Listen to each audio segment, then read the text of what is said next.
Try these positions out here. No, you're good. Let's see. So we got the leg. No. Well, you're live right now. They're seeing you, bud. Oh, I'm live? Oh, yeah. Hey, guys. I'm trying out my position. There you go. Let us know how the mic sounds, everybody. Okay. I'm going to get in my positions. So this is live? Dude, we're freaking live. Yeah. Sorry, this is the first time doing this, so John's over here roasting me because every time we play anything, Call of Duty or anything, it's always, I'll be there in 5 minutes and it takes me 30 minutes to an hour. So it seems like it's showing it late on there. Yeah, there's about a 60-second probably latency or delay. Nice. Okay. To be expected. Hey everybody, we're live. How's it going, man? Good. Nice to meet you in real life. Yeah, we got Jeff Morris in the house, which Hello. he got out of his car, and I was like, holy crap, he's very tall. And it scared me. I think we need to change the name or the tagline for BentBox. Okay. For big boys only. Big bearded boys only. Exactly. We're the BBBs. No, all is welcome, of course, but, you know. But at the same time, that is the majority of... Bald, bearded, bigger. Big, balded, bearded boys. John's balding, but he won't. He's got to shave it to join the club. He won't give it up. Yeah. His wife won't let him give it up. Oh, okay. Give it up. Get it up was not the words I want to say there. Anyway, let us know if we sound good. We're testing this. So this is the first time I've done a live stream like this with an Ask Me Anything, so don't pretend. Thank you. Don't pretend like I know what I'm doing. As long as they can hear us. That's why I'm asking. Yeah, I hope they can. I can actually check right now. Hold on. Or for the future people who watch this, which we appreciate. Anyway, let us know if we sound good. Wow. Sounded good to me. Yeah. Except no one was saying anything. Anyway, so Jeff came down. We have a con tomorrow. Figured we'd hang out and kind of just do an Ask Me Anything. Figured it'd be the best time as ever. Thanks for having me, man. No problem. So if anyone out there, we have a handful of viewers. We're streaming. Please like, share, and all the stuff. That way people can see this. But we have a handful of viewers already. So if anyone has any questions as we proceed through the AMA, then just shout them out and Jeff will answer. And I'd like to say, I don't think Chris wants me to say this, but I will. What do you say? The Ask Me Anything means anything. Yeah. Now, I can choose not to answer. True. Because an answer is also no. A no should be respected. Like, what color underwear are you wearing? And his answer is no. It's blue. Okay, that's good. Good to know. So, yeah, ask him anything, and we'll just hang out. Well, I mean, I don't care. I'm fine. Yeah. You know me. The big, bald, bearded boys. We don't care. Big, bald, bearded at BentBox. At BentBox. That's a lot of bees. So, the cool part is that you brought... I did. I just picked up the physical copies of True Believer. I'll go on this one. So it looks great. The colors look amazing. I can show you a little bit of the insides if y'all can see that. But high quality. Just so proud of this product and how it turned out. And even some of the blues here look amazing. So just really happy to have this in my hands and just really... be something I'm proud of. I'm very proud of this work. It took me like 5 years to create this. I started in 2019 doing True Believer, Paper Champion. Mm-hmm. This one in the back. And so we just recently finished the second one in here called True Believer. And so, yeah, it's been a 5-year process of just making these stories about grief. But to see them collected and kind of get the feel of the collection as a whole is just, don't drop it. No. It just feels satisfying. So... yeah, and thank you to Chris and BentBox for believing in me, being true believers themselves, believe in this project that is not your standard kind of comic book, genre type stuff, but I think hopefully we'll speak to people and reach people where they're at in their grieving journey. So, I think they will. I mean, when I first reached out to Jeff was when I saw Dirt Mountain, but it was, it's so good. I mean, they're all great, but it was one of those ones, I can't even remember which page it was. There was a specific page in Dirt Mountain. I think you shared it on Twitter or X or whatever you want to call it. Yeah. And I immediately messaged you. I was like, yes. dude, this is so good. Can we do something? Because we were in our pitching ourselves mode as BentBox. So. And I had to investigate y'all a little bit. You know, we were brand new. You know what I mean? We just got started. So you along with John Roscoe from Scotland with Orium. You guys are our guinea pigs. and I appreciate it. Well, see, it's good quality too for a guinea pig. You did good. Thank you so much. Well, that's what I appreciate about you guys is just really having the standard of the comics be, high level, just as something that you could get in a comic store. Mm-hmm. And so I really appreciate your commitment to that. And then just telling stories that connect to people in an emotional way, and make them think. I love your comic series a lot, Artificial, because there's so many themes about, dangers of AI. And I feel pretty confident saying this with BentBox that we're not too big fans of AI in art, and especially in the comics world. So I appreciate that you have a series that, is against that and celebrates authenticity in art. And that definitely made me feel comfortable, partnering together. Awesome. So I appreciate it. Yeah. Yeah. Like-minded, bearded bros. Yeah. I forgot to shut the door, so give me one second. My family's home. It's going to be loud. This is why we're live. We'll do it live. This is live. You get the real experience here. So there you go. Otherwise, you're just going to hear kids screaming, and you know how it goes. We are not in a multi-million-dollar studio yet. We are in my home office. This looks great, though. A poster. They did a fantastic job. And you want to know who did that? Who? Don't remember. It's just like it's your standard like what was it? Cheap posters now. Sure, gotcha. You can't forget that name. Cheap posters. But they got it to me really quick. Looks great. It was like $13 a pop, and we got one for each of our books. Except for I didn't get one for Blossom yet, which is annoying because it's one of my favorites. And I really want Blossom up here at some point. But yeah, I figured I'd bust this one out for you for the live stream. It looks good, right? It looks amazing. Maybe I'll let you take it home. Oh wow! Maybe it's recorded. That I said maybe. I didn't hear that maybe. I said you're taking this home. Yeah. But also got to shout out Dennis Menhiri, who did the cover for this and did the art on Dirt Mountain, and so definitely check out Dennis Menhiri online and check out his art. Support his work because he is a amazing artist. Could not have done any of this without him. He's killer. And you even said he's kind of like blowing up right now. He's super busy. He is rightfully so. Rightfully so. He's in that good position of having a lot of people want to work with him, but not as much time, and so just gotta pick your projects, which is a good place to be. Yes, exactly. All right. Well, our first question. We got a question. Oh, thank you. That's why I have my laptop here. Appreciate it. A.R. Stevenson. I know your first name, but I'm going to pretend like I don't. Along the lines of what Jeff said, do you guys ever have to deal with wanting to write something that means something to you, but may not necessarily land with what your readership may be into? And if so, how do you deal with that? So basically, along the lines of having an idea that you don't know if there's a market for. Yeah. And when it's deeply personal to you. Yes. That's a hard thing to navigate because you it's kind of a fantastic question. AR, shout out. I don't know their first name, but Adam. Hey, oh, I think I remember Adam from the... I got to meet Adam. Adam is a great supporter. You might meet him tomorrow. Adam, don't forget we have a con tomorrow. It's in Fort Myers. I hope I can meet you.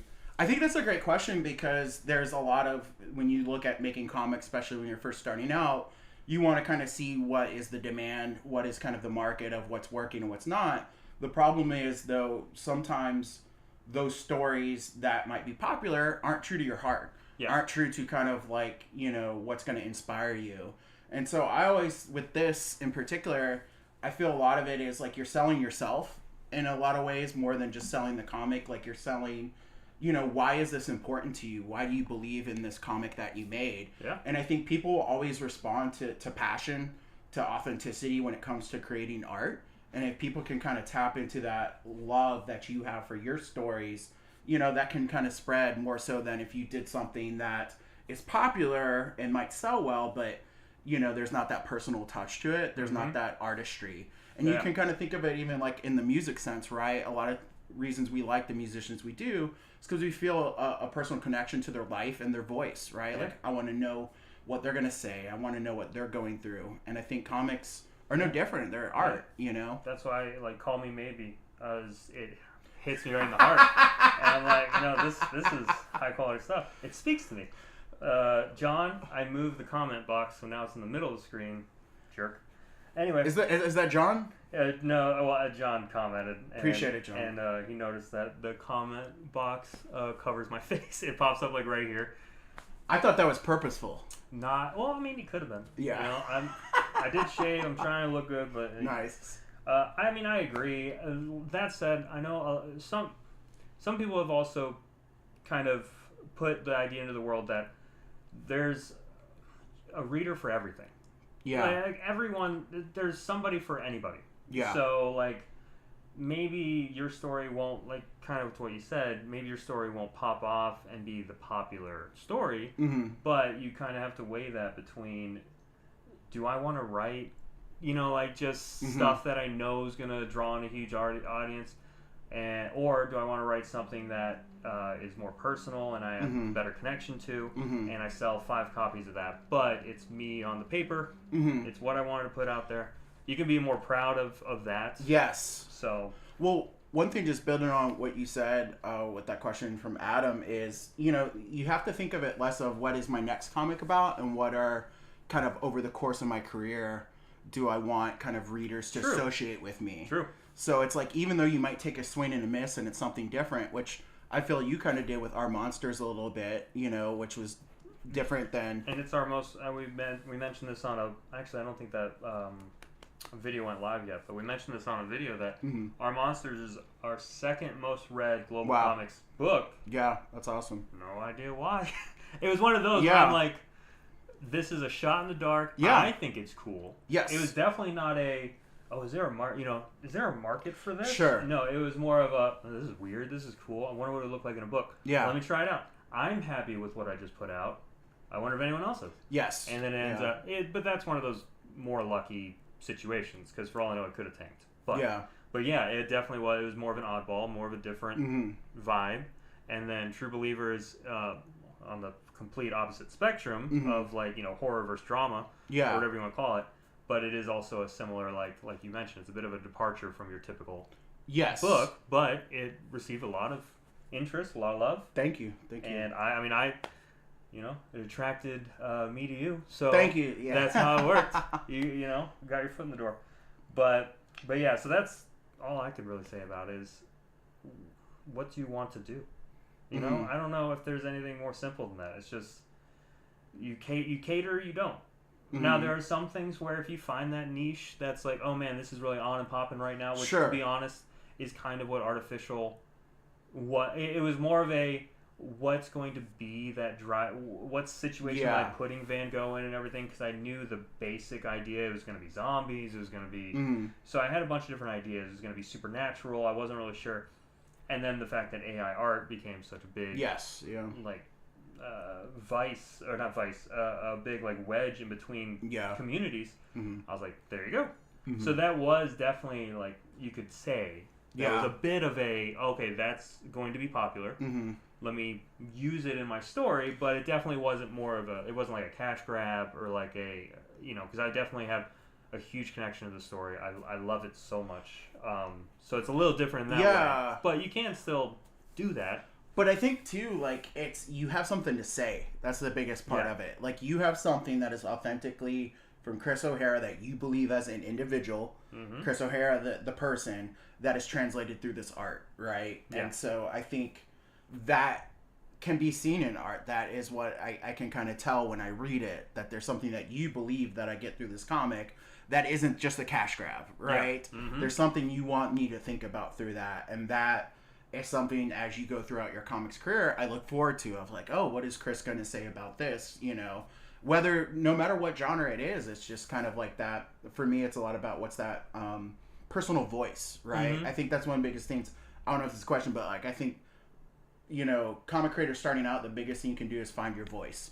And to find your voice, you're going to have to try different things and work with different people. But once you kind of establish that voice, that's the biggest thing that's going to build your audience is, okay, I know when I read something from this person, this voice is going to come through and people will be attracted to that more so than the individual stories themselves, right? They're still important, but it's really you and your voice that's ultimately going to be what keeps you around. Yeah. I think. Yeah, for sure. And then, I mean, you mentioned genre, like how you're kind of getting into whichever genre you're picking. Yeah.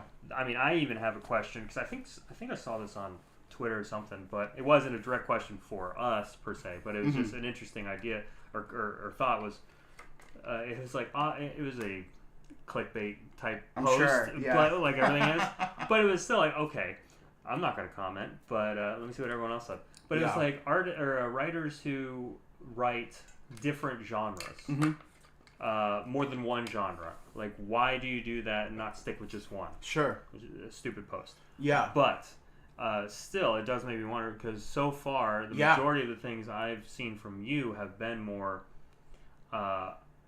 drama, more, like as you said, a lot of this has to deal with loss and grief, and it does seem to have a connection with the majority of your stories. And then some of the ones you even mentioned that you're planning to work on and things like that. So I'm just curious, are you interested in messing around with other genres? Oh, yeah. Or pulling back from grief and loss as a focus of a story, or is that kind of where your It's a good question. heart is at the moment? Yeah, I think like the question of genre is what fits the story, right? And so for me, when writing stories, and this goes back to the voice point, is like, what is my voice and what do I want to be kind of known for? And for me, I want it to be character-driven, emotional stories, like emotional journeys. Right. So the character is always the main focus, and there's an emotional journey, and I want readers to know that that's what you're going to get. But that can work within any genre, right? So for the future, like a lot of stuff I've been gravitating to when I kind of outline and think of ideas is really like doing something with cyberpunk. I've wanted to do that actually for a while, but like cyberpunk and more kind of like a 90s Johnny Mnemonic way, which actually Cyberpunk 2027 kind of reflects that a lot too. But going back to that kind of like Terminator, old school 90s retro type cyberpunk feel, but still have like a very emotional heart to it. You know, but it's just the challenge for me is how does that world then advance the story, right? Yes. And so, like, for example, with like Dirt Mountain, with this one, this is kind of like I don't mind spoiling this page, but like this scene here where something happens with the mountain, it's kind of more magical realism, right? Yeah. And that was something I always wanted to do in the story. Right, kind of have like an Iron Giant moment there. And so a lot of it was just kind of figuring out, okay, I know it's about grief. I know it's about this journey. How does the mountain support that journey? Yeah. How does it enhance it? So it's always like if it's enhancing the emotional journey, it can work no matter what genre it's in. True, yeah. Yeah, I mean, I find that similarly is that the majority of our stories, which is something that we connected with at one point, even off, because sometimes we'll chit chat off stream or off on the Discords. Yeah, privately, which is weird. This should be recorded. No, I'm glad it isn't. But we'll privately just chit chat and we'll talk about how like the majority of our books, John included. So like John just commented, "Make what you love," which is amen. Yeah. I mean that's just. Agree with that. That's just it in a nutshell. Just make what you love, or make what you want to read as well. Because like that's something where, like if I make something, which we've had conversations about, and we won't get into it, but we've had conversations of like, man, I could write something that could be a cash grab pretty easily. I have no interest in that. I have no. It's not something I would read. It's not something I'm interested in. Yeah. So I'm not even going to put energy and effort into it. But we've talked about how the majority of like my stories, John's stories, yours. They all have some form of like I don't even know emotional damage. I think the word we're looking for is trauma. There it is. We've been through some trauma. Our comics are going to reflect some of that. Yeah, and that's very natural. It seems to be the way. This is the way for us apparently. Yeah. Because every time I go to write something, it turns into that. And I'm even writing something right now where it's a. It's kind of loosely based off of Guy Ritchie. Do you know Guy Ritchie? Yeah. So Guy Ritchie, he's one of my favorite directors. It doesn't really suit like a trauma type thing, like a really deep emotional story. So I'm intentionally writing in that way. I'm trying to like see if his way of directing a movie would work well in comics, and it's a lot of fun. Nice. And it's very like quirky and goofy and you know, and I'm doing it specifically so I don't, you know, trauma dump on my readers. Oh, I see. Just to take myself out of Yeah. but while still having a connection to having a fun story. Sure. But the majority of everything is, though. It's like Refuge is about you know, a child soldier, and it's supposed to be this journey with him, and it's going to have some horror elements because it's going to have nightmares and night terrors, which is stuff I had as a child. Wow. So yeah, a bunch of stuff. It kind of just, when you're a writer, typically it just flows out. Yes. Yeah. Whatever your experiences are, and then hopefully it connects with someone else. Which maybe that. Hold on, did we get a comment? Hold, please. Loading. Yeah. Basically, never leak the group chat. That's why we don't stream our Discord chat. Good call. But along those lines, oh man, I'm gonna forget what I was just about to say. Remind me. What was you were kind of talking about using Guy Ritchie's inspiration for comics and using still trauma you've experienced, but still kind of having a different perspective, which I love because it's your experience. You get to choose how you want to portray it. Mm-hmm. You don't have to kind of change that for anybody. So how you portray your emotional experience is totally up to you because you're the artist. You're the writer. It's up to me. Yeah. But what I was going to say, though, is hopefully it connects with someone, right? That was the end line I was going for. And then I wanted to bring up, we've posted this a little bit. I don't think we can really cross-post a ton. I don't know how that works, per se. Mm-hmm. But you got a good review on TikTok, I believe. Oh, yeah. A couple places that were just like she was really awesome. Yeah, it was really heartfelt. Yeah. And then, I believe her name is What the Book. I believe that's what her name is. On TikTok. So shout out to her. We'll tag her at some point. But she gave like a really deep connection to, I believe it was Dirt Mountain. Yeah, the brother-sister story. Which is one of those interesting things where, and it's similar to, what was it? Wingless. John had a great story. John had a review from the same lady, What the Book on TikTok for Wingless, and she got so emotional because she has a child with special needs, and there's like all these connections. Yeah. That weren't planned. And I talked to John privately afterwards. I was like, you probably weren't even planning that. Like that for someone to connect to somebody. Agreed. That wasn't even originally a thought, but it has impacted somebody in a pretty awesome and profound way. And then they're very thankful for it almost. Oh yeah. So that's a cool part of like, you don't really know who you're gonna hit. Sure. You know what I mean? Yeah. So like for that review, I don't know if you remember very well, but like Dirt Mountain, did that. I love reviews, so like did that. That sounds self-serving, but I like just hearing that it's like, man, I'm really connected to this. Yeah, I think that's ultimately like the most satisfying thing. Yeah. Because, you know, I talk about this with like other writers, but writing is such like an isolating thing, you know, and there's constantly like the self-criticism, which I struggle with a lot, of like judging yourself, like, is this good, is this not? Yeah. And it's just kind of a beautiful thing when you get past that self-judgment place and you kind of find that it resonates with somebody in a very real way, an honest way. That's when you know, like, okay, this is that's good, right? You know, that's how you know something had its impact. If somebody felt something strongly because of something you created, like success. Yeah. You know, that's really what it is. Even if it doesn't sell a million things, you know your art's like connecting with people. Yeah. And it's just, that's the most rewarding thing. And I, like you said with John, I didn't plan that necessarily. Exactly. But her review was very similar to a friend of mine who I did know, and she lost her brother like a year before Dirt Mountain came out, and then she read it and she said the same thing. She's like, I just keep thinking about my brother, and just like her experience represents just kind of wanting him back and just wanting those last moments with him again. And you know, I didn't think of that when I was writing. I was just kind of using my grief as kind of a template. But man, that's so satisfying, you know. It really is. And like I use the term self-serving just because I try not to. I hate gloating and stuff like that, but there's a huge part of writing that is, I'm just in my own head. Now whatever terrors or horrors or trauma that was in my head is Yeah. now on a paper. Yes. And now I'm just gonna say, hey everyone, look at this. And Yes. it's vulnerable. And It's very vulnerable. And it's depending on what you write, it can be more vulnerable than not. Sure.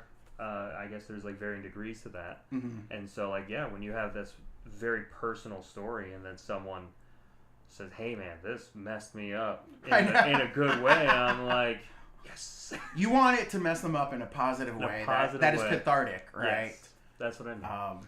Unless it's our monsters, in which case it's I hope this messes you up.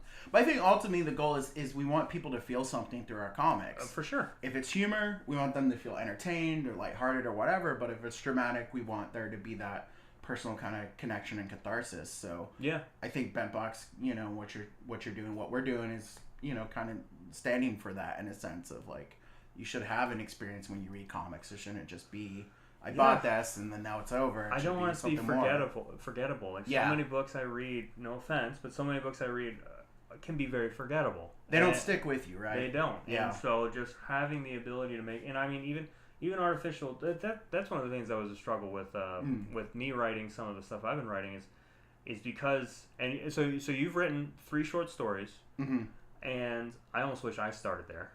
Sure. Because my first thing was like, let me do a 18 series issue series with like intertwining things, and I'm like, well, that was a mistake.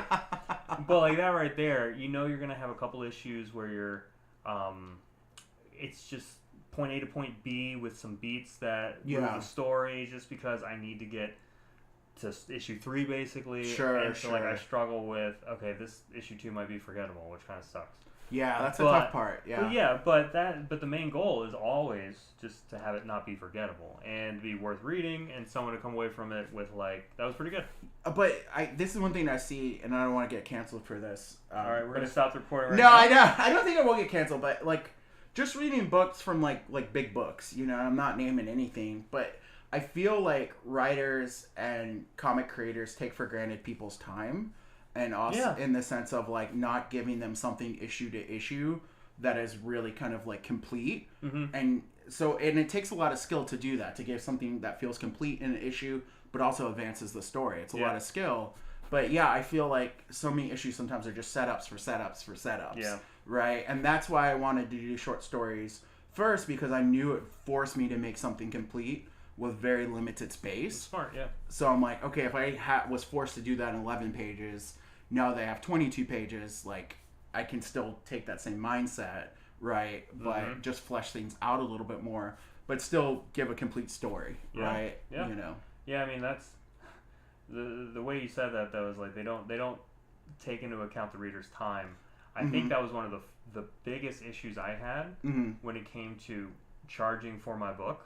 Sure. I don't know if this makes sense to anyone, but I issue 1 of Artificial. I read through it and I was like, okay, that was a good 8 minutes. And I was like, is 8 minutes? You know what I mean? Like, is that worth $15 or $10? I don't know if I'd pay $10 for 15 minutes or 8 minutes or something. Yeah. And I know that's probably not the way to look at it. Yeah. But it was one of those like, I don't want to waste the reader's time. Yes. For the money specifically. Like, it's an investment. It's both. It's not a huge investment, but it's an investment, and it's an investment of time. And if it's only 8 minutes, it's one of those weird things. But like you said, it's a balancing act. It's kind of hard to do, but it needs to be a focus. But I think it's one way you can set yourself apart too. Yes. That if people feel like they're getting complete stories issue to issue, it's just kind of like, I think of like Across the Spider-Verse, right? Yeah.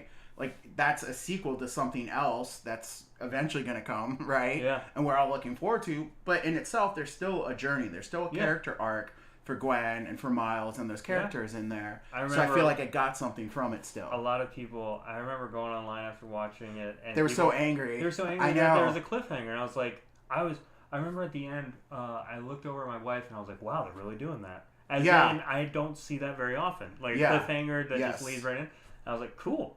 I'm excited for the next one. Yes. And then I was online and everyone was like, I can't believe that. I was like, yes, shut up. They did that with like Wicked too. I don't know if you've seen Wicked yet. No, the new live action. Wicked, because there is like, it's based on a musical, so Mm-hmm. there's Act 1, Act 2 sort of thing.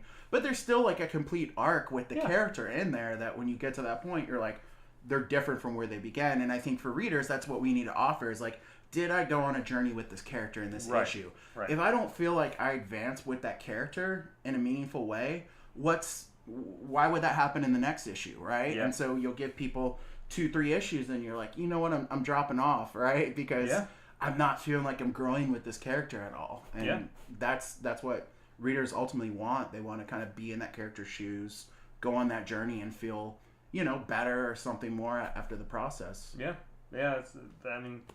It's a goal. Like I said, it's not easy. It's not easy. Yeah, it's not easy. Another question: do you find that to be to writing these kind of stories, do you find it to be a form of therapy?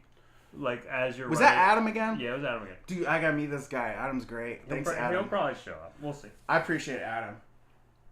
Form of therapy. Well, why don't you go first with? I know it's my man, but this isn't an Ask Chris anyway. Okay, I'll do that next No, time. I can do it. I'm specifically maybe refuge and artificial. I don't know. So I don't know. I don't want to get canceled. No, I have a... You can always edit this too. Yeah, that's true. This isn't live, right? Hold on. But I have a interesting... therapy to me is interesting. Oh, let's talk about this, because I'm in school for counseling, so this is great. Well, I figured we'd do that... We can do that later. Okay. On your own video. Okay. That can be edited. Oh, yes. I remember this. But no, I've never found... I don't know. I know that it helps people, and I know some people really need it. I personally have never felt that I needed to go through it. Sure. Even though I've had a lot of, people that know me know I have a lot of crap that's gone on. But I will say that as I've written things, I think I have definitely clocked that I'm working through it. Yes. This way. Absolutely. So as much as I feel like I wouldn't necessarily lay on a really awkward couch and be like, "Hey, bro, I'm having problems." I'll let Vincent Van Gogh go through some crap, and I'll be like, "That's me." No. Yeah. But it definitely is a form of therapy. Absolutely. Or you can let it be a form of therapy at least. Yeah. Well, I think that goes back to what we talked about at the beginning of that authenticity, right? Are you as a writer willing to put authentic feelings and beliefs into your fictional characters that reflect parts of yourself, right? Yeah. So in reality, your characters aren't just characters, they're reflecting parts of yourself. Sure, they might be like monsters or whatever in different worlds, but they're still coming from you and still coming from your experience. And so in that self, you putting that out through art is giving yourself a chance to look at it, right? It's making it objective. So when you put it on the page, it's no longer just inside of you. It's something on there that you can look at. Yeah. So I think you've done that with what you've written. Yeah, I've tried. And then I've also struggled with the concept of if it is kind of like... Because I've had that same thought of, like, okay, I'm writing Mary Cassatt, I'm writing Vincent Van Gogh, I'm writing yada yada, I'm writing Pavel in Refuge. It is a skill, and I'm not saying a skill as in like a skill that I have per se, but I do notice it as a skill. Yeah. To be able to take a character and not just be a version of me. Exactly. Yeah, that's the challenge. That's what I think is my biggest challenge. Because like my sense of humor, my reaction to whatever the situation would go on, and I constantly have to clock like, no, this is what's his reaction to this situation. Yeah, it definitely honestly is easier though. I helped myself when I did real people. Yeah, because I could just research them. Sure, and I kind of got a vibe for who they are, and I put a little creative liberty into it, but it allowed me to write them as them.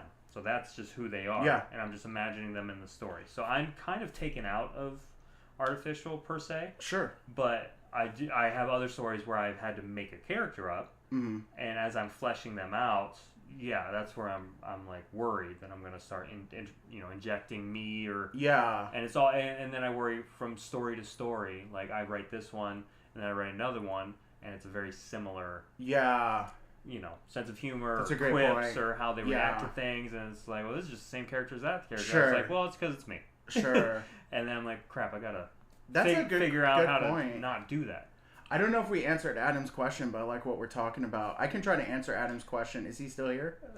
Yeah, exactly. Do you want me, Adam? Is it therapy for you? I'll go back to Adam, but I kind of want to respond to you, but we can talk about it later. No, Adam, that's a great question. I think it's absolutely therapy, and I'll try to merge what Chris said. So I think like my version of therapy is not looking at a counselor or a psychological professional as the authority, right? Yeah. The goal of every counselor, therapist, whatever, should be to empower each person to have tools, resources where they can face their life's difficulties, struggles on their own, and develop resiliency. Mm-hmm. And I think what Chris mentioned is a great example. Is art is one powerful way to do that, right? Yeah. Is by creative writing. And I think for me, the therapy part is reimagining different scenarios, right? So I have an experience I've gone through, grief and death, but through the power of imagination and like fiction, I can kind of rescript that story in a certain way, or I can give it a different outcome than maybe what I had in real life. And so that is therapeutic because, hey, maybe my life didn't work out this way, but in this story, this character, right? Yeah. They can have a different outcome. They can make a different choice. And there's a form of kind of just like, hey, maybe if my characters are making different choices, me as an individual, Jeff Morris, can too. Yeah. And so I think a lot of like the therapeutic aspect is the power of the imagination to kind of look at trauma. We brought up trauma, right? Yeah. To feel empowered to look at that in a different light than you would have been able to if you didn't have art. Like art is that vehicle where you can be like, okay, this is the trauma, but I can kind of reframe it, rethink, or I can maybe just kind of work through some of the questions. And so, real quick example, I think I've mentioned this before, but like, for example, Paper Champion, which is at the end. So I mentioned this when we talked last time, but like, so my dad died in front of me when I was 15. It was just me and him, and I couldn't get to the telephone, or I got to the telephone, but it was corded. Yeah. There wasn't a cordless telephone, so I couldn't do CPR and talk on 911 at the same time. Mm-hmm. And my dad died in front of me. Well, it wasn't until I made this story when I was like 32. So I was like 15. Yeah. So all those years later, it wasn't until I made the story and saw it in print that I realized I was still blaming myself for what happened and still feeling guilt for that.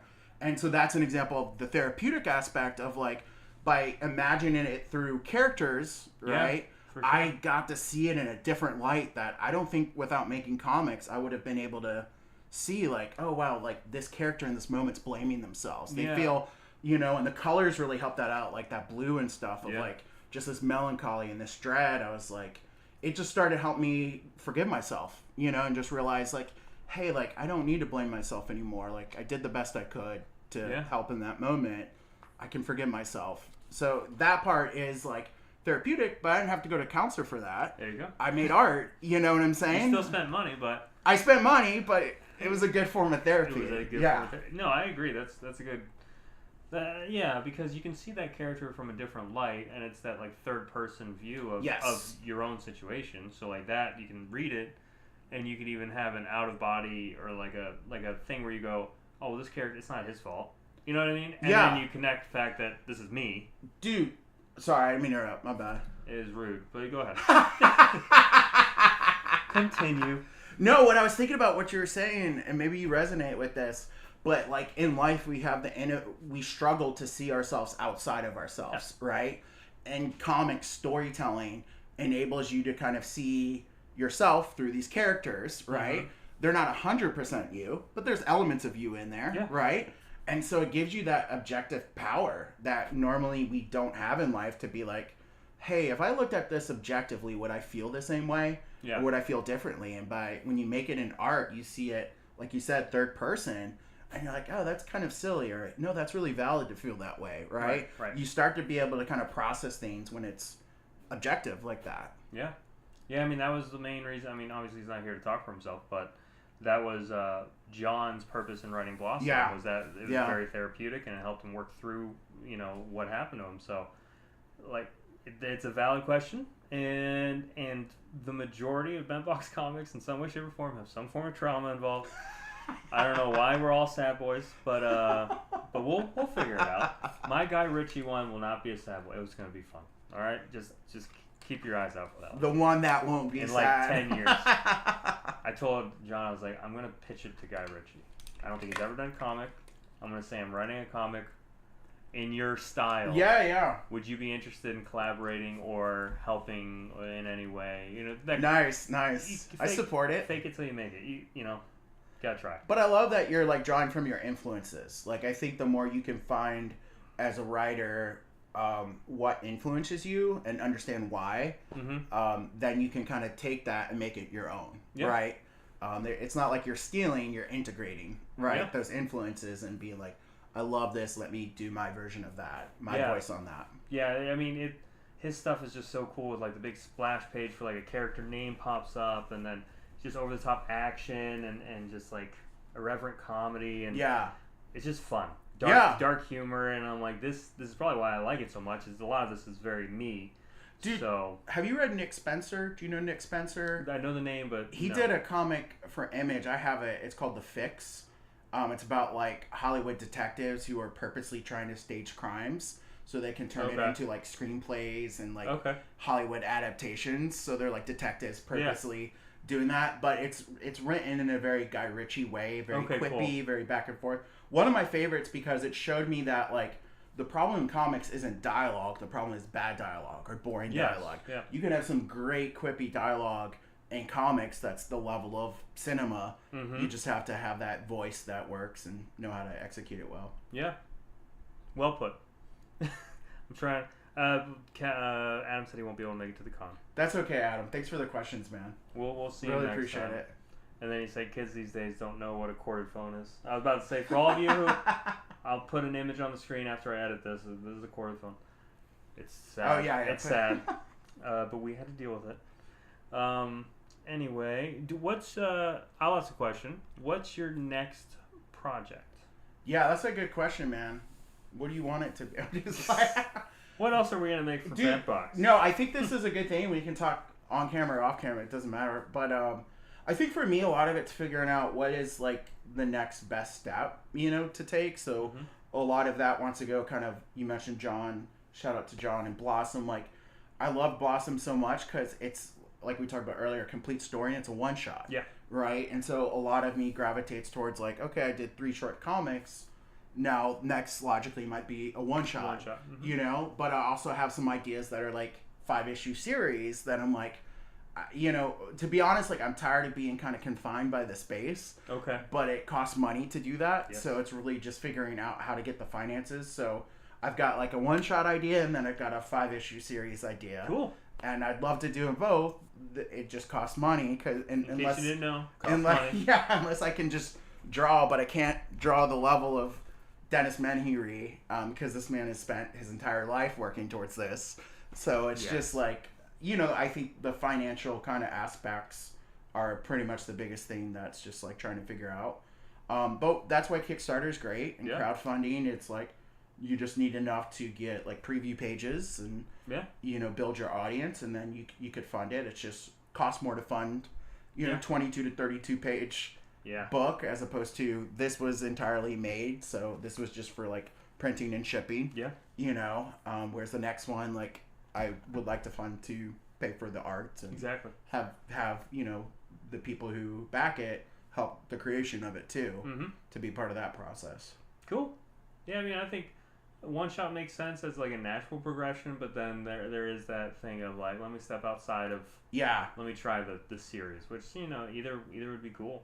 And I mean that's something we're wanting to do. And we talked about with on other videos is that we have this whole website being built. We have SEO set up, we have marketing set up, so we're trying to take this as serious as possible, so that we can potentially start selling, start turning profits, get our creators, yourself, John Roscoe, get you, even though John, Star Million, as many know him on Twitter, refuses to take money, but I'm going to give him money somehow. Yes. You guys like just throw it back in the BentBox. I love what you guys are doing. Just keep supporting the company. I was like, but I want Orium number 2 to come out though. Yeah, like use this to make your next comic. Yeah, that's my goal is for you to make your next comic. And that's where I'm at too. It's like, how can you get to a place where you crowdfund and then you use what you make from that to make your next comic? Yeah. So. Yeah, I think that's everyone's. Yeah. Until you build a decent following, and I guess that's mostly it. Other than some other outside ideas that you can do, that's everyone's in the same boat. Outside ideas, what is that? You know what they are. We're not doing the drama. We need to do a BentBox After Dark. Yeah. So sign up for our Patreon. That would be unfiltered thoughts about. Yeah, it'll be $100 a month. So yeah, keep an eye out for that. That's pretty much it. I mean, that's all the questions we got so far. I think that's good. We can always do another one, or if anyone has comments or questions, feel free to put them in the comment section below on YouTube. Specifically, comment them on X because we're live on X right now. And we're on X too. Yeah, we're everywhere, man. What's up, X? I think we got 3 viewers on X. Thanks, X. Which I'll take. And well, I'm not thinking X. I'm thinking the viewers on X. Gotcha. To be very specific here. Yeah. How dare you? Just to we all know what you're trying to say. No. But anyway, appreciate that. Thank you. That's all for us, folks. Not to pull out a Looney Tunes reference, but thanks for hanging out with us. Thank you for your time. Appreciate it. This is Jeff Morris. Thanks, Chris. Enjoyed it. Yep. You'll see him again on another video pretty soon. Oh. Let's go get some food. All right, everybody. Hold on. I'm going to try and do this. Once again, this is how the sausage are made. Any immediate future plans? Already answered that, Adam. All right.